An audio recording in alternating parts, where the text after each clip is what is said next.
The fake President Donald Trump finally seems to have noticed that he's losing the election, and we know how terrified he is of losing, and he doesn't like to be called a loser, even though he is one.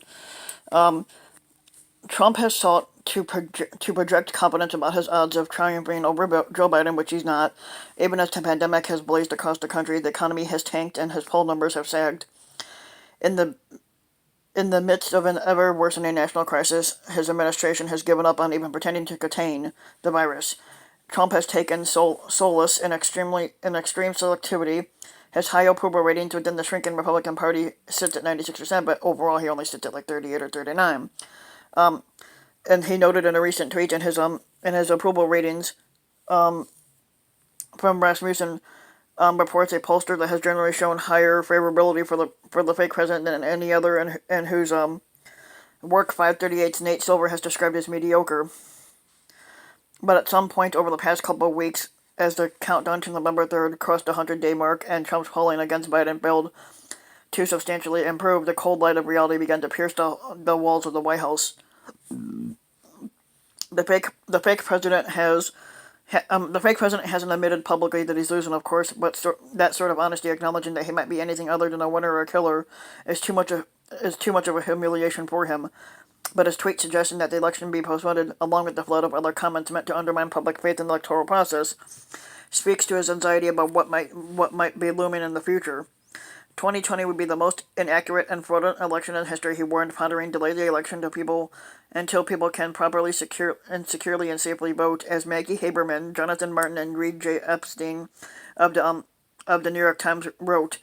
Trump's tweet was one of the few clear signs that the fake president now realizes the deep hole he has dug for himself in his re-election effort.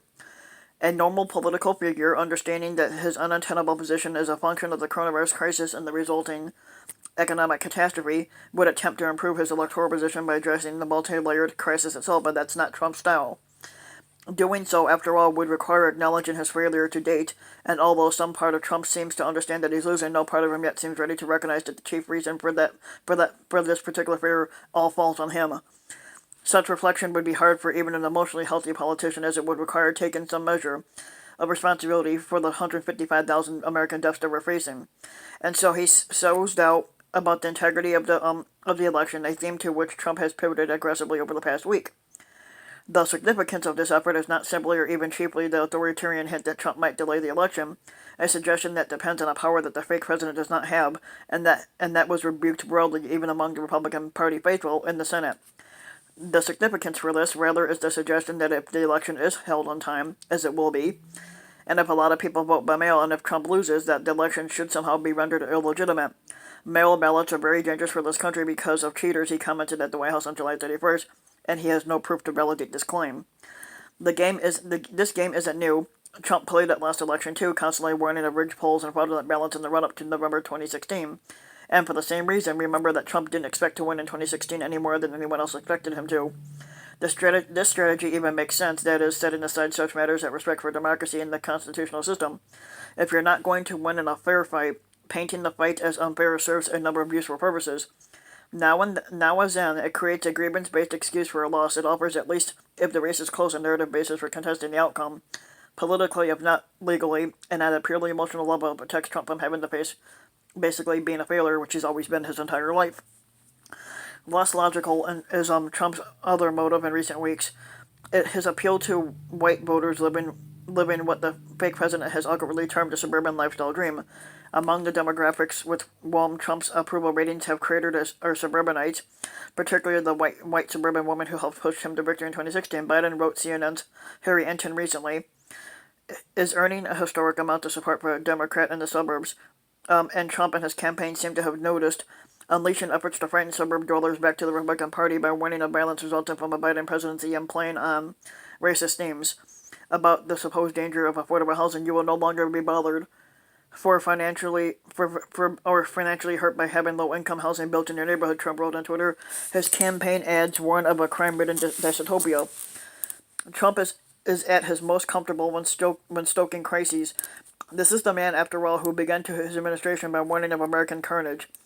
In an election in which he is at a disadvantage and certainly facing the terrifying prospect of becoming a loser as he always has been, harping on fears of racialized violence helps put him back in the comfort zone It's the campaign equivalent of a security blanket. The trouble is that there is no is that there is no that there is next to no data that support the notion that amid the crises the country is currently facing, that suburban women are clamoring for protection of the right to redline, living in fear of urban violence, encroaching on their suburban paradises, or prioritizing Confederate monuments over the disease prevention. Rather, the data suggest that the near opposite, as Emily Badger and Nate Cohn of the New York Times recently summarized as of June 59% of the suburban voters disapproved of Trump, and even more disapproved of his stance on race, which sits at 65%, and 65% had a favorable view of the Black Lives Matter movement. In other words, the suburban voters not only disapprove of Trump and prefer Biden to him, but they specifically don't approve of his performance with respect to the very racial issues on which he wishes to court them. In fact, they express considerable sympathy for the supposed foe he is trying to pit them against.